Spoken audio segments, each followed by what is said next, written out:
और हमास पे ट्वीट देखिए कितना लंबा लिखा हुआ है, अत्याचार हो रहा है, मारे जा रहे हैं, बलात्कार हो रहा है। या तो राहुल गांधी का ये ट्वीट दिखा दीजिए जिसका आप झूठा उल्लेख करते हैं, नहीं तो राजनीति छोड़ दीजिए। क्योंकि मैं डंके के चोट पर कहती हूँ कि राहुल गांधी ने हमास पर या पैलेस्टीन पर जो आप कह रहे हैं ऐसा कोई ट्वीट नहीं किया है। इन्होंने कहा था ट्वीट की बात को मैं बता देता हूँ। देखिए साहब, आप ट्वीट की भाषा देख लीजिए। गाजा के ऊपर उनका ट्वीट देखिए, the killing of thousands of innocent civilians including the children in the Gaza and. अरे कांग्रेस वर्किंग कमेटी का प्रस्ताव है आपकी इस देश के आदिवासी, इस देश के दलित, इस देश के पिछड़े सीईओ नहीं है, बड़ी बड़ी जॉब्स में नहीं है। वो 20% को आप कभी नहीं बांट सकते जात बिरादरी में। 20% को हमास और फिलिस्तीन तक जोड़ के रखना है। कांग्रेस वर्किंग कमेटी का फिलिस्तीन पे प्रस्ताव है। विश्वास जातिवाद में नहीं है। किन बातों ने हमको पीछे रखा?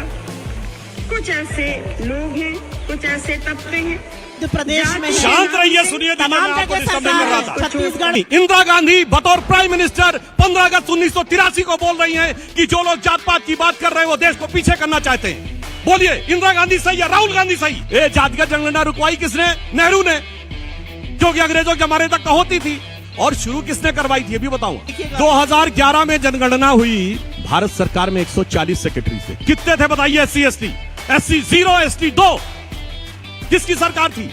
आज भारत के जो कैबिनेट सेक्रेटरी हैं वो 1987 बैच के हैं। 87 में आपकी पार्टी नहीं, आपके पिताजी की सरकार थी। बताइए कितने SC ST OBC थे?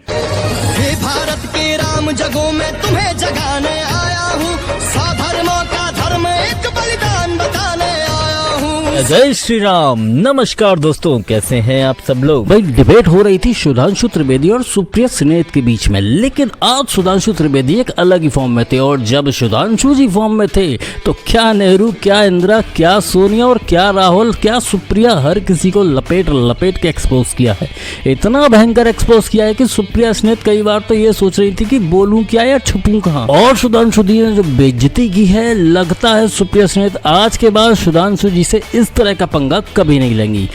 और समय लेते हुए सीधे वीडियो प्रारंभ करते हैं। लाइक सब्सक्राइब सब कर दो, एंजॉय करो। जय श्री राम। आप रेप पर राजनीति करेंगे, उत्तर प्रदेश में कुछ नहीं बोलेंगे। आप बंटने और कटने की बात करते हैं। आपसे क्या उम्मीद की जा सकती है, ये मैं जानना चाहती हूँ बीजेपी से। अब रही बात इनकी, जो इन्होंने बात कही कि हमारे मुख्यमंत्री जी ने कहा बंटने और कटने की बात, तो ये तो हकीकत है।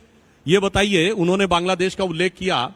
केवल 80 साल पहले जो सोशल कॉन्फ़िगरेशन पश्चिम बंगाल में था वही पूर्वी बंगाल में था।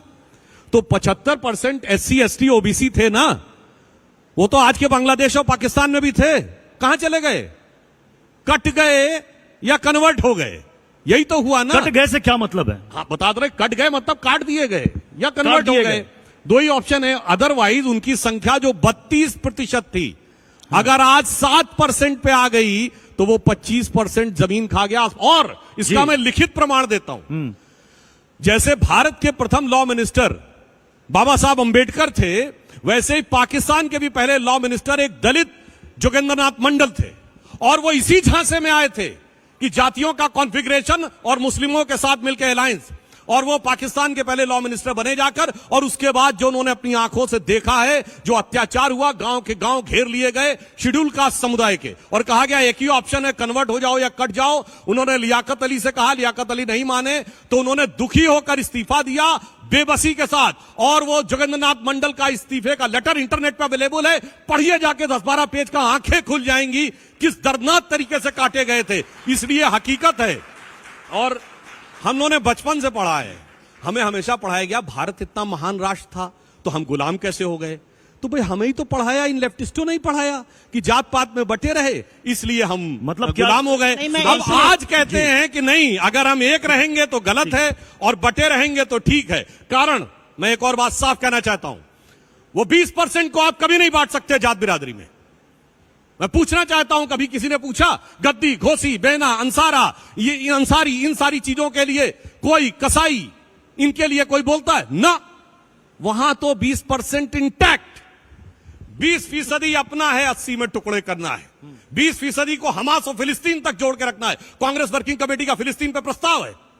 मैं पूछना चाहता हूं राहुल गांधी का, देखिए बांग्लादेश के ऊपर ट्वीट, उसमें कहीं हिंदू वर्ड नहीं है। कह रहे हैं लॉ एंड ऑर्डर स्टैब्लिश होना चाहिए। और हमास पे ट्वीट देखिए, कितना लंबा लिखा हुआ है, अत्याचार हो रहा है, मारे जा रहे हैं, बलात्कार हो रहा है, फलाना हो रहा है, ढिमाका हो रहा। बस ये समझने के लिए काफी मैंने है। आपको एक मिनट, मैंने आपको ये बात एक मिनट, मैंने इनको ये झूठ परोसते हुए कुछ मंचों पर देखा है, तो इनके झूठ का पर्दाफाश करूंगी। या तो राहुल गांधी का ये ट्वीट दिखा दीजिए जिसका आप झूठा उल्लेख करते हैं, नहीं तो राजनीति छोड़ दीजिए। क्योंकि मैं डंके के चोट पर कहती हूं कि राहुल गांधी ने हमास पर या पैलेस्टीन पर जो आप कह रहे हैं ऐसा कोई ट्वीट नहीं किया है। आप बार बार ये झूठ बोलना बंद कर दीजिए। ये मैं आपके मुंह पर कहना चाहती हूँ, झूठ मत बोलिए। कांग्रेस वर्किंग कमेटी का प्रस्ताव नहीं है, बीच में मत बोलिए, कांग्रेस बीच में वर्किंग मत बोलिए। अभी तक ठीक डिबेट चल रहा है, चलने दीजिए, बीच में मत बोलिए। या तो आप ट्वीट दिखाइए या हाथ पकड़ जोड़ के माफी मांगिए। रोज रोज ये झूठ मत भरोसा करिए। इन्होंने कहा था ट्वीट की बात, तो मैं ट्वीट बता देता हूं। देखिए साहब, आप ट्वीट की भाषा देख लीजिए।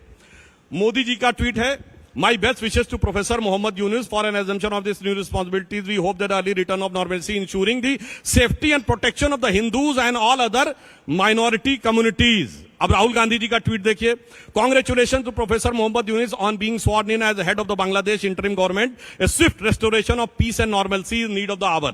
अब आइए साहब, गाजा के ऊपर उनका ट्वीट देखिए। The killing of thousands of innocent civilians including the children in the Gaza and collective punishment of the millions of the people by cutting off their food, water, electricity supply are crime against humanity. The cycle of violence between Israel and Palestine must come to an end. बताइए इसमें मुस्लिम शब्द कहाँ है? क्या बोला तूने? नहीं, मैं ढूंढिए इसमें मुस्लिम शब्द। आपने क्या कहा था? आपने बोला था, आप झूठ बोल रहे थे, आप पकड़ लिए गए। अपनी ही ट्वीट में पकड़ लिए गए, अपनी ही बताई हुई ट्वीट में पकड़ लिए गए। राहुल गांधी ने क्या कहा? वहां पर रेस्टोरेशन ऑफ पीस होना चाहिए। इन्होंने क्या कहा था? आप एंकर हैं, आपने सुना सुप्रिया जी, आपने कहा था कि आप एक भी राहुल गांधी का ट्वीट दिखाइए। मैंने बोला आप दिखाइए, मुस्लिम की बात करिए। अरे इतना ही नहीं मैंने है, बोला मुस्लिम की बात करिए। हमास पे ट्वीट देखिए, कितना लंबा लिखा हुआ है, अत्याचार हो रहा है, मारे जा रहे हैं, बलात्कार हो रहा है, फलाना हो रहा है, ढिमाका हो रहा। बस ये आइए साहब, गाजा के ऊपर उनका ट्वीट देखिए। The killing of thousands of innocent civilians including the children in the Gaza and collective punishment of the millions of the people by cutting off their food, water, electricity supply are crime against humanity. कि मैं डंके के चोट पर कहती हूं कि राहुल गांधी ने Hamas पर या पैलेस्टीन पर जो आप कह रहे हैं ऐसा कोई ट्वीट नहीं किया है। The cycle of violence between Israel and Palestine must come to an end. बताइए इसमें मुस्लिम शब्द कहाँ है? झूठ झूठ बोल रही है तू। मैं कोई झूठ नहीं कह रही। नहीं, मैं ढूंढिए इसमें मुस्लिम शब्द। आपने क्या कहा था? आपने बोला था, आपने बोला आप दिखाइए, मुस्लिम की बात करिए। अरे इतना ही नहीं मैंने है, बोला मुस्लिम की बात करिए। कांग्रेस कहाँ वर्किंग पे बोला? कमेटी कहाँ का पर बोला? फिलिस्तीन पर असलियत प्रस्ताव ये है कि इनकी झूठ किसी इंटरनेट नहीं, झूठ डिजिटल करने लगी। मैंने नहीं डिजिटल किया, अब मैं पूरी बात कर, अरे झूठ पूरी बात अरे कांग्रेस वर्किंग कमेटी का प्रस्ताव है, आपकी सोनिया कड़ाई गांधी खोल के लीजिए, अखबार में सुनने दीजिए, आर्टिकल कड़ाई है, खोल लीजिए। प्रियंका सुनने गांधी दीजिए, का कड़ाई ट्वीट खोल है, लीजिए। जय फिलिस्तीन करने वालों के साथ खड़े अरे हुए सुन लीजिए हैं, और असलियत। उसके बाद कह रहे हैं नरेंद्र कि मोदी हाथ चाहते कंगन हैं को फारसी UNGA, का, पढ़े लिखे नरेंद्र को मोदी फारसी का। UNGA बोलिए। हर बार एक नया झूठ बोलती है किशन, और जब इसका झूठ पकड़ा जाता है तो एक और झूठ बोलती है, एक और मनगढ़ंत कहानी सुनाती है ये किशन। मैंने क्या कहा था? राहुल गांधी का एक ट्वीट दिखा दीजिए जिसमें उन्होंने हिंदू मुस्लिम किया हो, मुस्लिम मैंने शब्द का नहीं प्रयोग कहा। किया हो। मैंने बिल्कुल कहा आपने हिंदू कहा। का नाम नहीं रिवाइंड है, करेंगे केवल और रेस्टोरेंट सुनेंगे, ऑफ नॉर्मलसी और ट्विटर है। पर चलेगा और आज गाजा में शाम कह रहे को। मारा गया, आज ये काटा चलेगा गया, ट्विटर crime पर शाम against को humanity कि word है। सुधांशु त्रिवेदी लगातार 10 दिन से झूठ बोल रहे हैं क्या बात राहुल कर रही गांधी है? की ट्वीट को झूठ लेकर। आपको आज पकड़ा चलेगा गया। ये, आपको आपका उम्मीद झूठ नहीं बार होगी। बार पकड़ा जाता है, आपको फैक्ट चेक बार बार किया जाता है।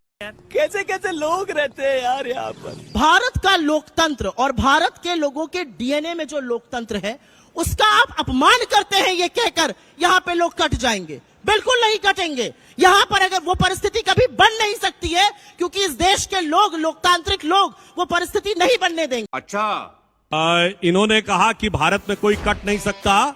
ये कश्मीर में क्या हुआ था? कहा गया था ना, 5 लाख हिंदुओं से कहा गया छोड़ के चले जाओ और अपनी बेटियां छोड़ के चले जाओ। गिरजा टिक्कू के साथ सामूहिक बलात्कार करके आरे से काट दिया गया था। इन्होंने यहां पर बात करी कि फलाना कहां कट रहा था। जब 89 में यह हो रहा था, वीपी सिंह की सरकार को किसका समर्थन था? किसके समर्थन से विश्वनाथ प्रताप सिंह की सरकार चल रही थी? भारतीय जनता पार्टी के समर्थन से चल रही थी। ये चुप नहीं रह सकते हैं। इंडिया ने 83 का वर्ल्ड कप जीता, उसके बाद इंडिया का पहला मैच कब हुआ है? श्रीनगर में हुआ, अक्टूबर 1983 में। और उसमें पाकिस्तान जिंदाबाद के नारे लग के भारतीय टीम की हूटिंग करके मैच रुकवाना पड़ा। तब तो इंदिरा गांधी प्रधानमंत्री थी। अक्टूबर 83 की बात कर रहा हूं। तो ऐसा नहीं है कि आप ये कहेंगे कि वीपी सिंह आए, कब ये बने? जनवरी 90 में। वीपी सिंह आए दिसंबर 1989 में, यानी एक महीने में सब कुछ गड़बड़ हो गया और 10 साल से जो चल रहा था वो कुछ नहीं। इनके तो वो हैं सैफुद्दीन सोज, जम्मू कश्मीर कांग्रेस के अध्यक्ष रहे और उन्होंने किताब में लिखा है जम्मू कश्मीर को भारत से अलग हो जाना चाहिए। जम्मू कश्मीर कांग्रेस का अध्यक्ष बोल रहा है, बताइए। हटाया इन्होंने, निकाला उनको पार्टी से बाहर। अध्यक्ष का बयान तो अधिकृत बयान होता है। बोलते हुए पकड़ जातीय जनगणना की मांग हो रही है कि जातीय जनगणना हो के रहेगा। राहुल गांधी लगातार कह रहे हैं, कांग्रेस के ऑफिशियल एक्स पोस्ट से भी किया जा रहा है कि ये हमारा मिशन है। कर्नाटक में करा कर रखा हुआ है सर्वे, वो कब जारी होगा? हमारा अपना मानना है, बिहार में एक सर्वे हुआ, सर्वे में कुछ फैक्ट्स आए, उस फैक्ट्स को देश ने देखा। इस देश की 80-85% आबादी SC, ST, OBC कम्युनिटी से आती है। उनका रिप्रेजेंटेशन नहीं है इस देश के इकोनॉमिक स्फीयर में, इस देश के आर्थिक व्यवस्था में, CEO बनने में, मीडिया में, तमाम जगहों पर उनका रिप्रेजेंटेशन नहीं है, आधिकारिक तौर पर भी नहीं। मिस इंडिया में भी नहीं आपने है। कर्नाटक मिस इंडिया में भी नहीं है और इसको हंसने की बात नहीं है। समय और परिस्थिति ये है कि इस देश के आदिवासी, इस देश के दलित, इस देश के पिछड़े CEO नहीं है, बड़ी बड़ी जॉब्स में नहीं है, गवर्नमेंट ऑफ इंडिया में सेक्रेटरीज नहीं है, उनको इक्वल रिप्रेजेंटेशन नहीं है और इसलिए जातिगत जनगणना की जरूरत है। लैटरल एंट्री पे आप यू टर्न लेते हुए कहते हैं प्रधानमंत्री ने कहा, अरे नहीं, प्रधानमंत्री ने तो 6 साल पहले बनाई थी ये लैटरल एंट्री, इन्होंने ही कहा था इसमें रिजर्वेशन नहीं होगा। आपको यू टर्न लेना पड़ रहा है, देश ने आपको इस कगार पे लाके खड़ा कर सुधांशु के गृह मंत्री अमित शाह जी ने कहा है हम बिल्कुल खिलाफ नहीं है, हम उचित मौके के ऊपर तो जारी कब करेंगे? मगर अब सुनिए, मैं जवाब देता हूं। कितनी मजेदार बात बोली। 6 साल पहले लेटरल एंट्री शुरू की थी मोदी जी ने और 1972 में लेटरल एंट्री से ज्वाइंट सेक्रेटरी बन गए थे मनमोहन सिंह।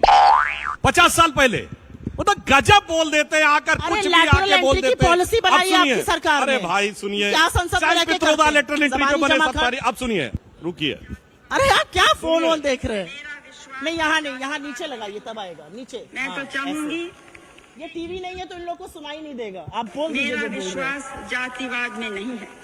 मैं तो नकल में भी अकल की जरूरत होती है, सब मैं करती हूँ लेकिन टीवी पे करती हूँ तो आवाज पहुंच जाती है, यहाँ पर लोगों को सुनाई नहीं देगा। अपने को एक माने, इस महान देश के महान नागरिक अपनी तही को माने। किन बातों ने हमको पीछे रखा? कौन से रोड़े हमारे रास्ते में आए कि हम तेजी से आगे नहीं बढ़ सके? कुछ ऐसे लोग हैं, कुछ ऐसे तबके हैं। सुधांशु जी, यूपी में सरकार है, मध्य प्रदेश में है, शांत रहिए, सुनिए, तमाम मैं आपको जगह डिस्टर्ब नहीं सरकार कर रहा है। था। छत्तीसगढ़ में कराइए ना जातिगत सर्वे, वहां पर सर्वे का नाम सुन के सांप सूंघ जाएगा। क्यों भाई? ये क्यों डिस्टर्ब करने लगी? इंदिरा गांधी बतौर प्राइम मिनिस्टर 15 अगस्त 1983 को बोल रही हैं कि जो लोग जात पात की बात कर रहे हैं वो देश को पीछे करना चाहते हैं। बोलिए, इंदिरा गांधी सही या राहुल गांधी सही? इंदिरा गांधी के जमाने में नारा होता था जात पे न पात पे, इंदिरा जी की बात, इसलिए आपने डिस्टर्ब किया, मुझे पता है और ये मैं वीडियो आपको दे दूंगा। ये लाल किले की प्राचीर से बोला गया बयान है। एक दौर में नारा होता था, सुनिए, ये जातिगत जनगणना रुकवाई किसने? नेहरू ने, जो कि अंग्रेजों के जमाने तक होती थी। और शुरू किसने करवाई थी ये भी बताऊं, Herbert Risley, British census commissioner. 1901 में 2378 जातियां। लच्छेदार झूठ नहीं, एक एक फैक्ट बोल रहा हूं। रुकवाई नेहरू ने। नेहरू का 61 का लेटर है सारे चीफ मिनिस्टर्स को कि वो रिजर्वेशन के खिलाफ है, पर्टिकुलर नौकरी में, क्योंकि इनकॉम्पिटेंसी बढ़ाती है। अब आइए, इंदिरा जी के जमाने में नारा है जात पे न पात पे, इंदिरा जी की बात पे मोहर लगेगी हाथ पे। बीजेपी ने GST क्यों लाई? बीजेपी ने विमेंस रिजर्वेशन बिल क्यों लाए? क्योंकि पहले जब राजीव गांधी पंचायती राज लाए और उसमें विमेंस रिजर्वेशन की बात थी, 5 वोट से वो हराया गया था। 5 बीजेपी के लोग थे, इसके खिलाफ थे, अब लेकर आए। अभी इन्होंने बोला कि पंचायती राज राजीव गांधी लाए, 5 वोट से गिर गया, 5 वोट बीजेपी के थे, बीजेपी के सांसद ही 2 थे। बोलो भाई, कुछ भी बोलने लगती है। राजीव गांधी के जमाने में बीजेपी के सांसद ही 2 थे, राजीव गांधी कहते थे हमें पकड़ लिया गया। 2011 में जनगणना हुई, इनकी सेंसस कराई। भारत सरकार में 140 सेक्रेटरीज थे। कितने थे बताइए? SC ST 0, ST 2। किसकी सरकार थी? अभी हमारे कैबिनेट, अब आप देखिए, आप बोल रही थी, मैं एकदम शांत रहा, आपने अपने टर्न पे बोलिए। अभी भारत सरकार के कितने कैबिनेट सेक्रेटरी बने हैं, बता रहा हूं, उसका भी जवाब दे रहा हूं। देखिए, भारत सरकार का सेक्रेटरी यूपीएससी में सेलेक्ट होकर प्रमोशन के द्वारा एक स्टेज के बाद 26-27 साल के बाद पहुंचता है। ये कांग्रेस का अध्यक्ष पद नहीं कि पैदा होते ही सीधे अध्यक्ष बन गए, वो एक प्रक्रिया के थ्रू होता है। आज भारत के जो कैबिनेट सेक्रेटरी हैं वो 1987 बैच के हैं। 87 में आपकी पार्टी नहीं, आपके पिताजी की सरकार थी। बताइए कितने SC ST OBC थे? अरे उन्हीं में से तो बनेंगे आके। अगर आपने उस समय रिजर्वेशन दे दिया होता, काका कालेलकर कमेटी की रिपोर्ट मंडल 1980 में लागू कर लिया होता, तो आप सत्ता दे सिंह दीजिए मोदी ना, होते। अब करा मैं एक दीजिए, बात जातिगत बताता हूं। झंडा बजा रहे हैं अभी भी। इन्होंने कहा कि वक्त बदल जाता है। बजाओ देखिए, वक्त ऐसा बदलता है कि आदमी अपने पुरखों की बात की भी ऐसी तैसी करने को तैयार हो जाता है। अरे वक्त यानी ऐसा बदल नेहरू गया, भी आपको गलत, गांधी के आगे इंदिरा भी नतमस्तक गलत, होना पड़ा। राजीव भी गोडसे गलत। के हाय पुजारी, मेरी कुर्सी गांधी मिल के जाए। आगे नतमस्तक के सत्ता से बजाय बाहर रह के वक्त जैसे ऐसा मछली बदला जल के है, बिना गोडसे के छटपटाती है, हत्यारे वैसे के साथ कांग्रेस खड़े होने छटपटा रही वाले है। आज